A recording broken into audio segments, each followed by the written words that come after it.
इससे भी प्रसन्नता मिलती है ना, तो मैं ये भी तेरे को वचन देती हूं कि जिसमें तू खुश रहेगा मैं तेरे लिए वही करूंगी।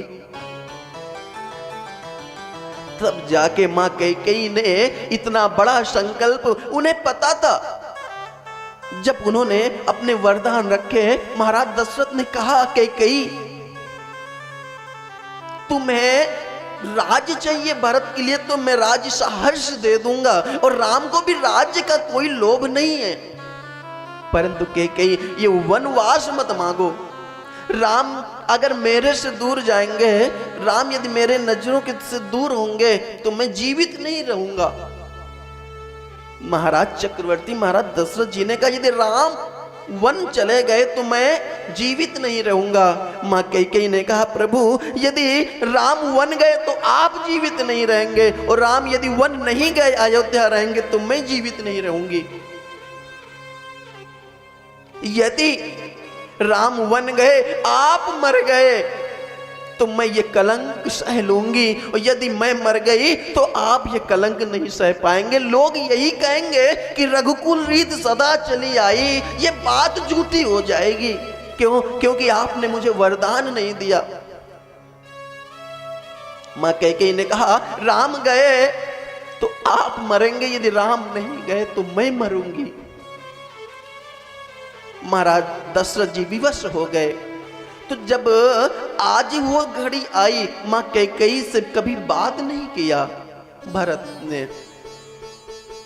और जब भरत मिलने के लिए जा रहे थे, भगवान भरद्वाज जी के निषाद राजगुरु से मिलके भरद्वाज जी से मिले, वहां से फिर वाल्मीकि जी के आश्रम में गए, फिर वहां से चित्रकूट गए, और चित्रकूट में जब भरत जी मिलने जा रहे थे ना,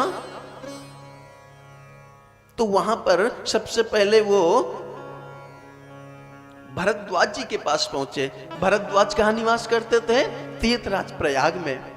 तीर्थराज प्रयाग में गए, और मां तीर्थराज संगम जो है जहां पर त्रिवेणी का संगम होता है, वहां पर भरत जी गए और जाके हाथ जोड़कर रोने लगे।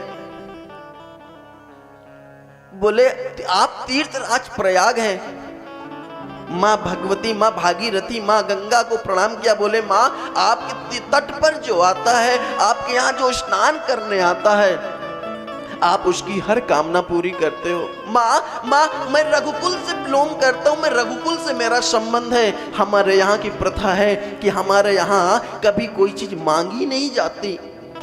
आज तक की प्रथा है, कभी हमारे कुल में किसी ने कुछ मांगा नहीं, बल्कि दिया है। हमारे यहाँ देने की प्रथा है, मांगने की प्रथा नहीं है। परंतु मैं तुमसे मांग रहा हूँ आज ये भरत तुम्हारे सामने झोली फैलाकर खड़ा है। माँ तीर्थराज प्रयाग मानो राजा के रूप में खड़े हो गए हो, प्रकट हो गए हो। उन्होंने कहा भरत मांगो, क्या मांगते हो? मेरे लिए कुछ भी अदेय नहीं है।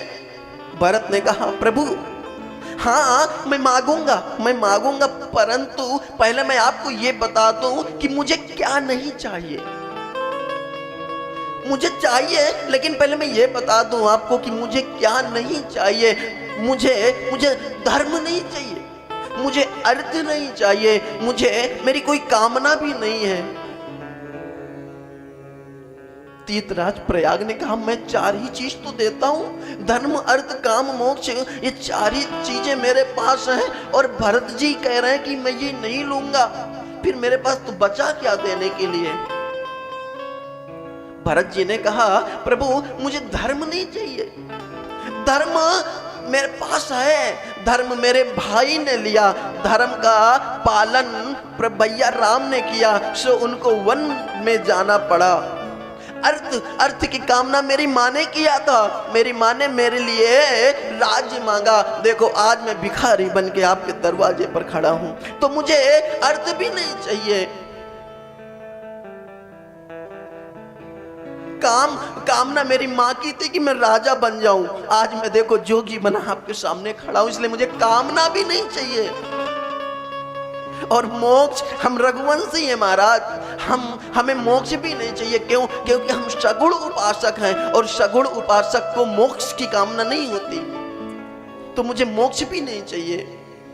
तीर्थराज ने कहा कि बोलो फिर तुम्हें चाहिए क्या? तो भरत जी ने कहा जन्म जन्म पद राम चरण, मुझे जन्म जन्म तक भैया श्री राम के चरणों में प्रेम हो, परंतु ये बात भैया ना जाने, भैया मुझे कामे कुटिल पापी समझे, परंतु मेरा प्रेम मेरा प्यार भैया के चरणों में बढ़ता रहे। ध्यान देना, ये प्रेम है। जब ये प्रेम चित्रकूट में उन पत्थरों ने देखा तो महाराज वो पत्थर भी द्रवीभूत हो गए और वो पत्थर का स्वभाव जो था जड़ होना, स्तंभित होना, वो भी पिघल गए। महाराज रोने लगे, पत्थर रोने लगे। आज भी रोते हुए पत्थर चित्रकूट में स्थापित है। हम लोग कहां जी रहे हैं महाराज?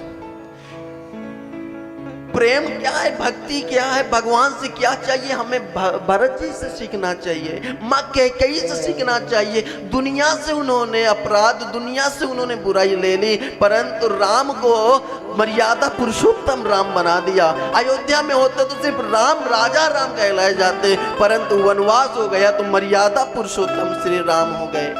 ये माँ कैकेयी ने दिया था। इतना बड़ा त्याग कौन कर सकता है?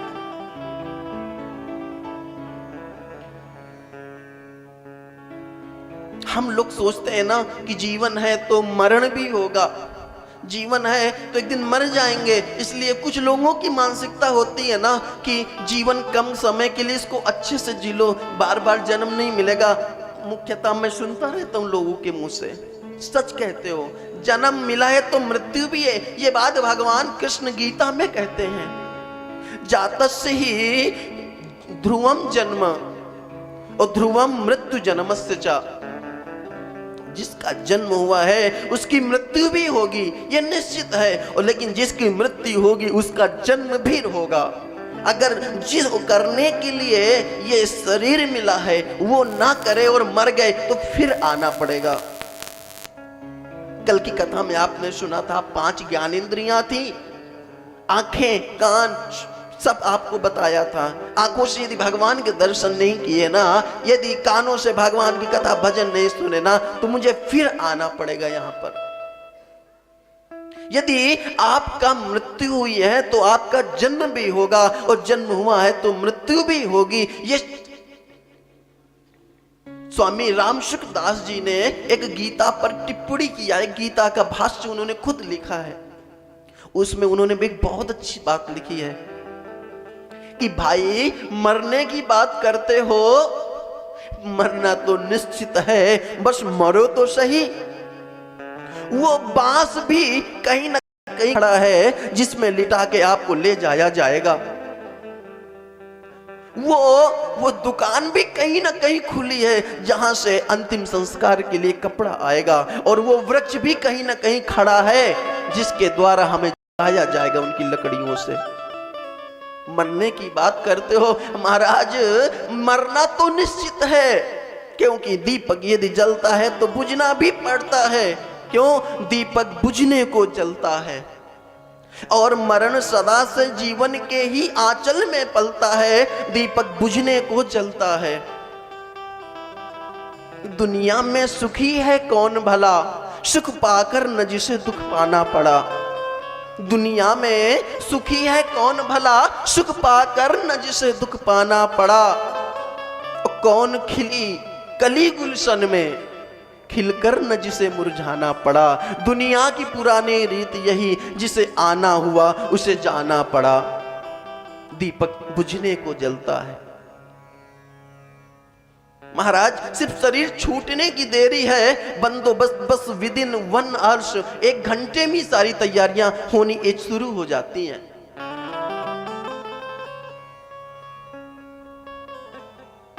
ज्यादा नहीं बोलता हूं, राजस्थान में 12वीं होती है, हमारे उत्तर प्रदेश में 13वीं होती है। मरने के बाद जो 13 ब्राह्मण जीवेंगे वो भी तैयार हैं। तो किस चीज का अभिमान? मरने के बाद जो पैसे लुटाए जाएंगे उनको लूटने वाले भी तैयार हैं। सिर्फ शरीर में प्राण निकलने की देरी है, और जब तक शरीर में प्राण होते हैं, आत्मा होती है, हम इसको पहचान नहीं पाते। इसकी कभी हम सुनते नहीं है।